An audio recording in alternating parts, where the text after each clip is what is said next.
संस्थान में, संस्थान का नाम है इंडियन पब्लिक स्कूल, जो कि अयारा ब्लॉक बसेर में स्थित है। हमारे साथ बात करने के लिए उपस्थित हैं यहाँ से प्रबंधक महोदय। जानने का प्रयास करता हूँ, चूंकि अभी हाल ही में परीक्षाओं के परिणाम किस तरीके के रहे, नए सत्र में संस्थान ने क्या क्या बदलाव करे हैं, नई शिक्षा नीति पे संस्थान किस तरीके से काम कर रहा है। सर, सबसे पहले आपका स्वागत। आपका बहुत बहुत स्वागत। आपने हमारे स्कूल के लिए समय दिया। सबसे पहला सवाल, अभी हाल ही में जो परीक्षाओं के जो परिणाम आए, इस बार संस्थान ने कितनी सफलता हासिल करी? बहुत अच्छे हमारे जो परिणाम आए हैं। हमने जो है बच्चों के लिए व्यवस्थाएं भी की। मैंने मेडल और शील्डें वगैरह दी। मैंने काफ़ी बच्चों को उत्साह बढ़ाने के लिए और उनके अभिभावकों को भी मैं बुलाया। अभिभावक लोगों को इसलिए बुलाया कि उनकी किताबों वगैरह जो है थोड़ा उनको गोष्ठी के रूप में उन्हें समझाया भी है, जिससे उनकी किताबें समय से आ जाएं और शिक्षा आगे बढ़े।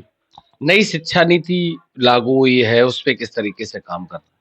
नई शिक्षा नीति जो लागू हुई है उसमें हमारा पूरा प्रयास और सभी टीचरों का यही है, घर घर जा कर के हमने कहा है कि ये जो है नया सत्र जो शुरू हुआ है तो वो हमें 25% या 30% कोर्स करने के लिए किताबें और कापियां जरूरी हैं और हम लोग कर रहे हैं प्रयास। जहाँ तक जागरूक कर रहे हैं, गांव के लोग नहीं जानते लेकिन हम लोग जागरूक कर रहे हैं उनको।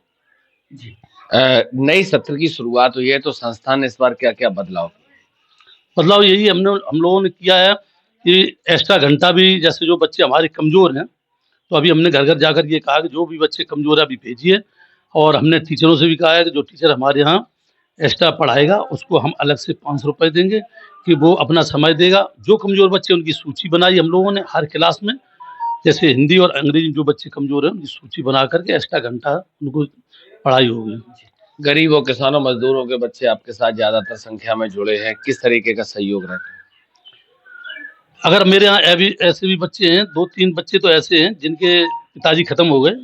जो अभी बच्ची हमारे यहाँ आती है, राधिका है, वो 5 क्लास में है, जिसके पिताजी नहीं, वो फ्री हम पढ़ाते हैं।